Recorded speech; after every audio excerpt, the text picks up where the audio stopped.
नमस्ते। आज हम इतिहास के एक ऐसे दौर की गहराई में उतरने वाले हैं जिसने सच में भारत की पूरी दिशा ही बदल दी। नमस्ते। हम बात कर रहे हैं 1757 से 1857 के बीच के उन 100 सालों की, हाँ, जब ब्रिटिश ईस्ट इंडिया कंपनी जो यहाँ आई तो थी व्यापार करने, वो धीरे धीरे पता ही नहीं चला कैसे हिंदुस्तान की हुक्मरान बन बैठी। बिल्कुल। और ये कहानी सिर्फ व्यापार की नहीं है, जिसमें युद्ध है, इसमें कूटनीति है और कैसे शक्ति का पलड़ा बदला उसकी कहानी है। हमारा मकसद आज यही समझना है कि ये सब हुआ कैसे, कौन सी अहम घटनाएं थीं और अंग्रेजों ने तरीके कौन से अपनाए अपना दबदबा बनाने के लिए।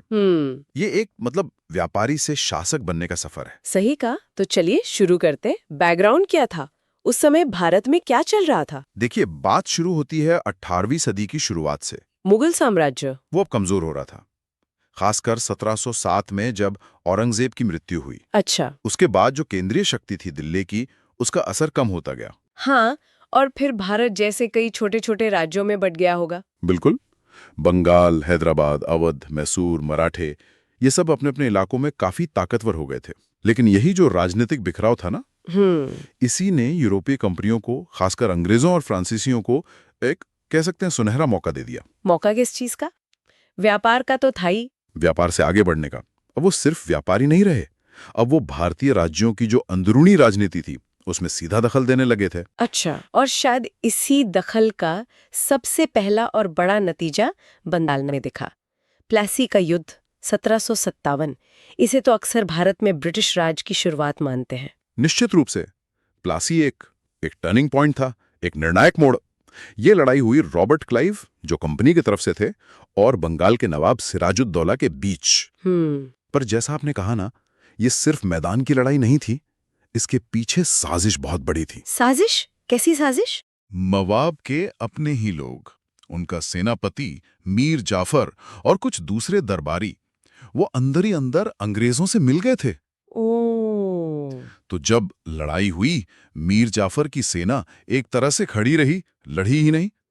नतीजा, अंग्रेज आसानी से जीत गए। तो मीर जाफर का धोखा, उसी ने अंग्रेजों का काम आसान कर दिया। लेकिन इस जीत से हुआ क्या? मतलब नवाब बदला, पर असर क्या पड़ा? असर बहुत गहरा था। पहली बात, यहीं से भारत में ब्रिटिश राजनीतिक दखलंदाजी की, नियंत्रण की असल शुरुआत हुई। अच्छा। मीर जाफर को उन्होंने कठपुतली नवाब बना दिया और उसके जरिए कंपनी को बंगाल के जो बेशुमार संसाधन थे, पैसा, व्यापार में छूट, उन सब पर कंट्रोल मिल गया। और यही वो पैसा था, वो आर्थिक ताकत थी, जिसने अंग्रेजों के आगे के विस्तार के लिए, आप कह सकते हैं, फ्यूल का काम किया। एक लॉन्च पैड बन गया बंगाल। दिलचस्प। मतलब प्लासी ने दरवाजा खोला, लेकिन फिर कुछ ही साल बाद 1764 में बक्सर का युद्ध हुआ। कई लोग कहते हैं कि ये प्लासी से भी ज्यादा जरूरी था। ऐसा क्यों? ये बात काफी हद तक सही है। देखिए, प्लासी में जीत साजिश से मिली थी। हाँ। बक्सर जो था, वो एक असली सैन्य जीत थी। हाँ। और वो भी किसी एक नवाब के खिलाफ नहीं, 3 बड़ी ताकतों के खिलाफ। 3 ताकतें? कौन कौन? अंग्रेजों की सेना, जिसका नेतृत्व हेक्टर मुनरो कर रहे थे, उनके सामने थी एक मिलीजुली सेना। इसमें थे बंगाल के पुराने नवाब मीर कासिम, जिन्हें अंग्रेजों ने ही बनाया और हटाया था। हाँ भाई। साथ में अवध के नवाब शुजाउद्दौला, और तीसरे थे उस समय के मुगल सम्राट शाह आलम द्वितीय। नाम के ही सही, पर थे तो सम्राट। 3 बड़ी भारतीय शक्तियां एक तरफ, फिर भी अंग्रेज जीत गए। ये कैसे हुआ? क्या सिर्फ उनकी सेना बेहतर थी? दोनों बातें थी। अंग्रेजों की सेना ज्यादा अनुशासित थी, ट्रेनिंग बेहतर थी, हथियार, तोपें, रणनीति सब आधुनिक था। पर यह भी सच है कि भारतीय खेमे में आपसी तालमेल की कमी थी, एकता नहीं थी। इसीलिए बक्सर की जीत को ज्यादा ठोस माना जाता है। इसने अंग्रेजों की मिलिट्री पावर को साबित कर दिया। प्लासी के बाद संसाधन मिले, बक्सर के बाद क्या मिला? बक्सर के बाद जो मिला वो बहुत बड़ा था। 1765 में इलाहाबाद की संधि हुई, और इस संधि में मुगल सम्राट शाह आलम द्वितीय ने कंपनी को बंगाल, बिहार और उड़ीसा की दीवानी दे दी। दीवानी अधिकार? इसका क्या मतलब हुआ आम भाषा में? दीवानी मतलब लगान वसूलने का अधिकार, टैक्स कलेक्शन का राइट। अब सोचिए, एक ट्रेडिंग कंपनी, वो कानूनी तौर पर इतने बड़े और अमीर इलाकों से टैक्स वसूल सकती थी। बाप रे। इससे उनकी आमदनी में जबरदस्त बढ़ोतरी हुई। बंगाल अब सचमुच ब्रिटिश विस्तार का इकोनॉमिक इंजन बन गया। इसी पैसे से उन्होंने अपनी सेना बढ़ाई और भारत के दूसरे हिस्सों पर कब्जा करने का अभियान चलाया। तो बंगाल हाथ में आ गया। अब जाहिर है अंग्रेजों की नजर दूसरी ताकतों पर गई होगी। दक्षिण में मैसूर का नाम आता है, हैदर अली, टीपू सुल्तान, इनका क्या हुआ? बिल्कुल, दक्षिण में मैसूर राज्य एक बड़ी चुनौती था। हैदर अली और खासकर उनके बेटे टीपू सुल्तान बहुत योग्य शासक थे। उन्होंने अंग्रेजों को कड़ी टक्कर दी। अंग्रेजों और मैसूर के बीच एक नहीं, दो नहीं, 4 युद्ध हुए। आंग्ल मैसूर युद्ध कहते हैं इन्हें। 1767 से 1799। ये कोई छोटी मोटी लड़ाइयां नहीं थी, लंबे चले ये युद्ध। 4 युद्ध। मैंने सुना है टीपू सुल्तान ने तो फ्रांसीसियों से भी मदद मांगी थी, अपनी सेना को मॉडर्न बनाने की कोशिश की थी। हाँ, बिल्कुल। टीपू सुल्तान काफी दूरदर्शी थे। उन्होंने रॉकेट टेक्नोलॉजी का इस्तेमाल किया, जो उस वक्त बहुत एडवांस था। अच्छा। फ्रांसीसियों से संपर्क साधा ताकि अंग्रेजों के खिलाफ एक मजबूत गठबंधन बने। लेकिन अंग्रेज कूटनीति में भी माहिर थे और उनकी सैन्य शक्ति भी ज्यादा थी। आखिरकार चौथा आंग्ल मैसूर युद्ध जो हुआ 1799 में, उसमें श्रीरंगपट्टनम के किले की रक्षा करते हुए टीपू सुल्तान लड़ते हुए मारे गए और इसके साथ ही मैसूर भी अंग्रेजों के नियंत्रण में आ गया। हालांकि उन्होंने वहां पुराने वोडियार वंश के राजा को गद्दी पर बिठा दिया, पर वो पूरी तरह अंग्रेजों के अधीन थे। तो मैसूर भी गया। अब भारत में सबसे बड़ी चुनौती कौन बचा था? शायद मराठे? हाँ, मराठे उस समय तक भारत की सबसे बड़ी पॉलिटिकल और मिलिट्री पावर थे। हालांकि वो एक ढीले ढाले संघ जैसे थे। पेशवा पुणे गए, सिंधिया ग्वालियर में, होलकर इंदौर में, गायकवाड़ बड़ौदा में, भोसले नागपुर में, अलग अलग सरदार थे। अंग्रेजों के लिए जरूरी था कि अगर पूरे भारत पर कंट्रोल करना है तो मराठों को हराना ही होगा। और इनके साथ भी युद्ध हुए? हाँ, इनके साथ भी 3 लंबे और काफी उलझे हुए युद्ध हुए। 1775 से 1818 तक चले ये आंग्ल मराठा युद्ध। इसमें कई उतार चढ़ाव आए, संधियां हुई, फिर टूट गईं। मराठा सरदारों में आपसी फूट भी थी और अंग्रेजों की वो नीति, फूट डालो और राज करो, हाँ, वो तो थी ही, उसने भी अपना काम किया। तो इन 3 युद्धों का अंत कैसे हुआ? तीसरा आंग्ल मराठा युद्ध 1817-18 वो निर्णायक साबित हुआ। मराठा शक्ति पूरी तरह कुचल दी गई। पेशवा बाजीराव द्वितीय को गद्दी से हटा दिया, पेंशन दी और कानपुर के पास बिठूर भेज दिया। अच्छा। ज्यादातर मराठा इलाके या तो सीधे अंग्रेजों के कब्जे में आ गए या फिर सहायक संधि के तहत उनके अधीन हो गए।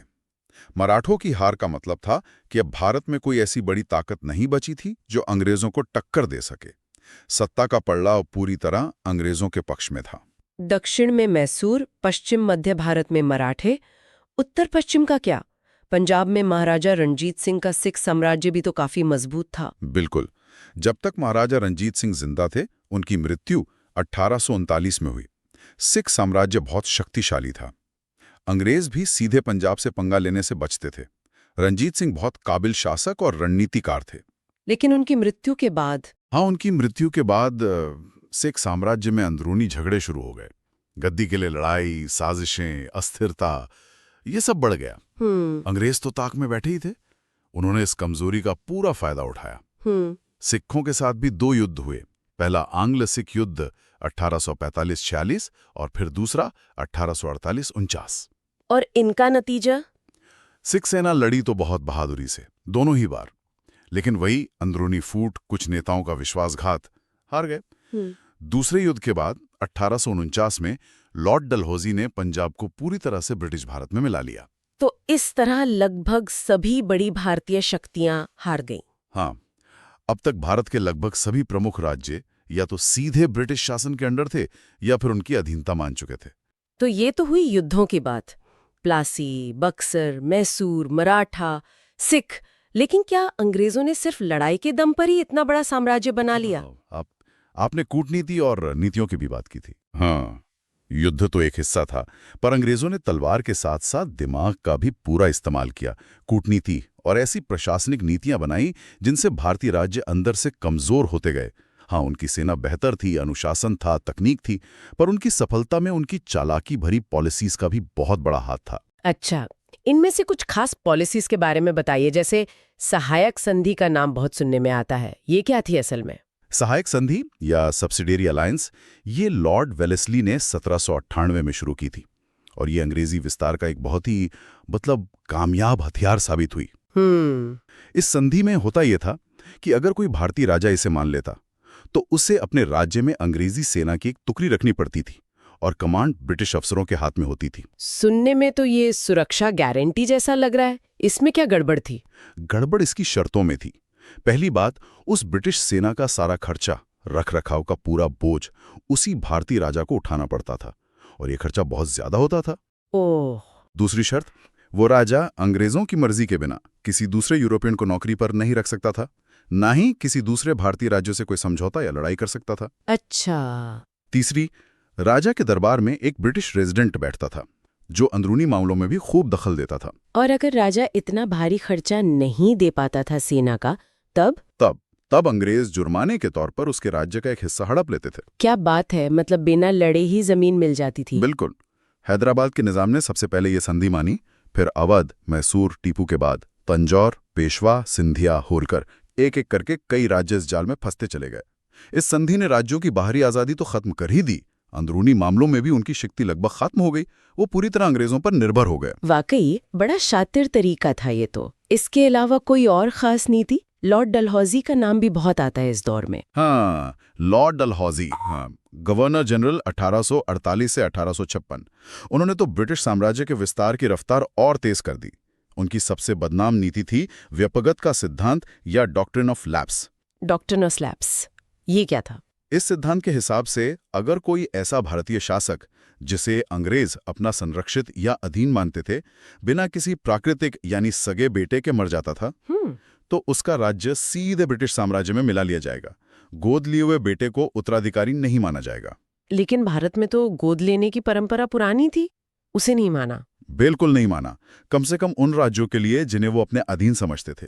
ये भारतीय परंपराओं का खुला उल्लंघन था और इसी पॉलिसी का इस्तेमाल करके डलहौजी ने सतारा, जैतपुर, संबलपुर, बघाट, उदयपुर, झांसी, नागपुर, कई राज्यों को हड़प लिया। झांसी, हाँ, रानी लक्ष्मीबाई का विद्रोह तो इसी के खिलाफ था। जी हाँ, वही वजह थी। मतलब वारिस नहीं तो राज्य गया। और एक और तरीका सुना है मैंने कि अगर शासन ठीक से नहीं चल रहा तो भी राज्य हड़प लेते थे। हाँ, ये भी डलहौजी के समय का ही एक और तरीका था। कुशासन का आरोप लगाकर विलय। अंग्रेज कह देते थे कि भाई यहाँ का राजा नालायक है, प्रजा परेशान है, इसलिए लोगों की भलाई के लिए, बेटर एडमिनिस्ट्रेशन देने के लिए हमें ये राज्य अपने कंट्रोल में लेना पड़ रहा है। इसका कोई बड़ा उदाहरण? सबसे बड़ा और सबसे चौंकाने वाला उदाहरण था अवध का विलय 1856 में। चौंकाने वाला क्यों? क्योंकि अवध का नवाब तो सालों से अंग्रेजों का वफादार दोस्त रहा था। उसने सहायक संधि मानी थी, अंग्रेजों को पैसा दिया, मदद की। फिर भी डलहौजी ने कहा कि यहाँ कुशासन है और अवध को हड़प लिया। अरे! इस कदम ने न सिर्फ अवध के लोगों को बल्कि पूरे भारत के राजाओं और जमींदारों को हिलाकर रख दिया। उन्हें लगा कि अंग्रेजों के लिए वफादारी का भी कोई मतलब नहीं है। समझ गए। तो युद्ध, सहायक संधि, डॉक्ट्रिन ऑफ लैप्स, कुशासन का आरोप, इन सब तरीकों से अंग्रेजों ने भारतीय राज्यों को खत्म कर दिया। लेकिन सिर्फ जमीन जीतना ही तो काफी नहीं होता, उस पर कंट्रोल बनाए रखना, उसे मजबूत करना, उसके लिए क्या किया उन्होंने? बिल्कुल सही। इलाके जीतने के साथ साथ उन्होंने एडमिनिस्ट्रेशन पर अपनी पकड़ मजबूत करने पर भी पूरा जोर दिया। एक सेंट्रलाइज्ड व्यवस्थित सिस्टम बनाने की कोशिश की। जैसे? इंडियन सिविल सर्विस ICS शुरू की। हालांकि ऊंचे पद बहुत समय तक अंग्रेजों के लिए ही थे। पुलिस का सिस्टम बनाया, कानून व्यवस्था स्थापित की। पर इन सब का असली मकसद भारत का भला करना नहीं था। तो क्या था? मकसद था ब्रिटिश शासन को आराम से चलाना और ब्रिटिश हितों की रक्षा करना। और शासन चलाने के लिए पैसा चाहिए, उसके लिए अर्थव्यवस्था पर कब्जा कैसे किया? हाँ, पैसा। उसके लिए उन्होंने लैंड रेवेन्यू यानी लगान वसूली के नए नए सिस्टम लागू किए, जिससे उन्हें ज्यादा से ज्यादा मुनाफा मिले। बंगाल और पूर्वी भारत में स्थायी बंदोबस्त या परमानेंट सेटलमेंट लागू किया। इसमें जमींदारों को जमीन का मालिक मान लिया और उनसे एक फिक्स लगान हमेशा के लिए तय कर दिया। और बाकी हिस्सों में? दक्षिण भारत में, खासकर मद्रास तरफ, रैयतवाड़ी सिस्टम लाए। इसमें सरकार सीधे किसानों यानी रैयत से लगान लेती थी। और उत्तर और मध्य भारत में महलवाड़ी सिस्टम था। इसमें पूरे गांव या गांव के समूह यानी महाल से एक साथ लगान तय होता था। तो ये जो अलग अलग सिस्टम थे, इनका आम किसानों पर क्या असर पड़ा? लगान कम हुआ क्या? नहीं, उल्टा हुआ। लगान की दरें आमतौर पे बहुत ऊंची रखी जाती थीं और वसूली बड़ी सख्ती से होती थी, चाहे फसल खराब ही क्यों ना हो गई हो। ओह, परमानेंट सेटलमेंट में किसान जमींदारों के नीचे पिस गए। रैयतवाड़ी और महालवाड़ी में सरकार का बोझ बहुत ज्यादा था। नतीजा ये हुआ कि किसान कर्ज में डूबते गए, जमीनें हाथ से जाती रहीं, गांव की अर्थव्यवस्था बिगड़ गई। खेती का कमर्शलाइजेशन भी हुआ, पर फायदा ब्रिटेन को मिला, भारत के किसान को नहीं। प्रशासन और राजस्व के अलावा अपना कंट्रोल और पक्का करने के लिए क्या किया? उन्होंने मॉडर्न टेक्नोलॉजी का इस्तेमाल किया, रेलवे लाइनें बिछाईं। हाँ, रेलवे तो बहुत बड़ा बदलाव था। बड़ा बदलाव था, पर उसका एक मुख्य मकसद था सेना को तेजी से कहीं भी भेजना, विद्रोह दबाना। दूसरा, बंदरगाहों तक कच्चा माल पहुंचाना और वहां से ब्रिटिश माल देश के अंदर लाना। अच्छा। इसी तरह टेलीग्राफ लाइनें बिछाईं ताकि खबरें और ऑर्डर्स जल्दी पहुंचे। डाक व्यवस्था सुधारी। ये सब एक तरह से नियंत्रण के औजार भी थे। और शिक्षा, एजुकेशन में भी तो बदलाव किए थे। मकौले का नाम आता है। हाँ, अंग्रेजी शिक्षा का प्रसार किया। लॉर्ड मैकॉले की सोच थी कि एक ऐसा क्लास तैयार किया जाए जो रंग और खून से तो हिंदुस्तानी हो, पर सोच, पसंद, नैतिकता हर चीज में अंग्रेज हो। एक मकसद ये भी था कि एडमिनिस्ट्रेशन में नीचे के लेवल पर काम करने के लिए सस्ते क्लर्क मिल जाएं जो अंग्रेजी जानते हों। साथ ही ईसाई मिशनरियों को भी धर्म प्रचार की खुली छूट मिली। इससे कई भारतीयों को लगा कि उनके धर्म और संस्कृति पर हमला हो रहा है। तो ये जो 100 साल थे, 1757 से 1857 तक, इनकी नीतियों का, विस्तार का, कुल मिलाकर भारत पर क्या असर पड़ा? असर बहुत बड़ा था और बहुत गहरा। सबसे पहली बात तो यही कि भारत ने अपनी राजनीतिक आज़ादी खो दी। पुराने राजा नवाब या तो खत्म हो गए या अंग्रेजों के अधीन सिर्फ नाम के शासक रह गए। पावर पूरी तरह से ईस्ट इंडिया कंपनी के हाथ में आ गई। और आर्थिक रूप से? आर्थिक रूप से भारत एक कॉलोनी बन गया। मतलब भारत का काम हो गया ब्रिटेन की फैक्ट्रियों के लिए कच्चा माल उगाना, कपास, नील, जूट, अफीम और ब्रिटेन का बना माल खरीदना। अंग्रेजों की नीतियों ने भारत के पुराने हैंडीक्राफ्ट्स, खासकर कपड़ा उद्योग को तबाह कर दिया। पैसा भारत से ब्रिटेन की तरफ बहने लगा, जिसे ड्रेन ऑफ वेल्थ कहते हैं। इन सब बदलावों से आम लोगों पर क्या बीती होगी? जाहिर है बहुत बुरा असर पड़ा। किसान बदहाल थे, कारीगर बेरोजगार हो गए, पुराने शासक वर्ग में गुस्सा था। सिपाही, जो ज्यादातर भारतीय ही थे, उनमें अपनी सर्विस कंडीशंस और धार्मिक मामलों में दखलंदाजी को लेकर नाराजगी थी। पढ़े लिखे लोगों में धीरे धीरे राष्ट्रीय चेतना जाग रही थी। और ऊपर से अंग्रेजों का वो नस्ली घमंड, भर्तियों के साथ बुरा बर्ताव, ये सब गुस्सा इकट्ठा हो रहा था। और क्या इसी गुस्से का नतीजा था 1857 का विद्रोह? बिल्कुल। 1857 का विद्रोह, जिसे पहला स्वतंत्रता संग्राम भी कहते हैं, वो इन्हीं 100 सालों की पॉलिसीज, शोषण और अपमान का नतीजा था। चर्बी वाले कारतूस वाली घटना तो बस एक चिंगारी थी, बारूद तो पहले से जमा था।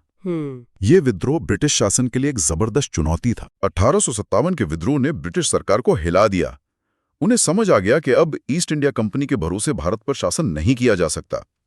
विद्रोह के बाद ब्रिटिश पार्लियामेंट ने 1858 में गवर्नमेंट ऑफ इंडिया एक्ट पास किया। अच्छा। इसके तहत ईस्ट इंडिया कंपनी को खत्म कर दिया गया और भारत का शासन सीधे ब्रिटिश क्राउन यानी महारानी विक्टोरिया के हाथ में आ गया।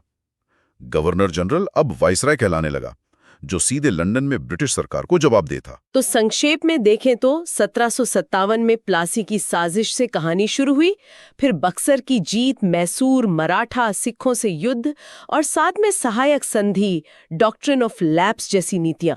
इनके जरिए अंग्रेजों ने 100 साल में लगभग पूरे भारत पर कब्जा कर लिया और इस दौरान अपना प्रशासन, रेवेन्यू सिस्टम, कंट्रोल मजबूत किया, जिसका नतीजा 1857 का विद्रोह और फिर कंपनी राज का खात्मा हुआ। एकदम सही कहा आपने। ये 100 साल भारत के इतिहास में सबसे ज्यादा बदलाव लाने वाले दौरों में से एक थे। इन्होंने सिर्फ भारत का राजनीतिक नक्शा ही नहीं बदला, बल्कि यहाँ की अर्थव्यवस्था, समाज, प्रशासन, सब पर ऐसे गहरे निशान छोड़े जिनका असर आज भी हम महसूस कर सकते हैं। कंपनी राज खत्म हुआ, पर ब्रिटिश राज अब सीधे तौर पर शुरू हुआ, जो अगले 90 साल और चला। तो हमने देखा कि कैसे व्यापार करने आई एक कंपनी ने लड़ाई, कूटनीति और प्रशासनिक चालों के एक मिले जुले खेल से पूरे भारत को अपनी कॉलोनी बना लिया। प्लासी से 1857 तक का ये सफर सत्ता के बदलने, आर्थिक शोषण और गहरे सामाजिक बदलावों की एक जटिल कहानी है। बिल्कुल। और ये कहानी हमें ये भी याद दिलाती है कि कैसे जब अंदरूनी बिखराव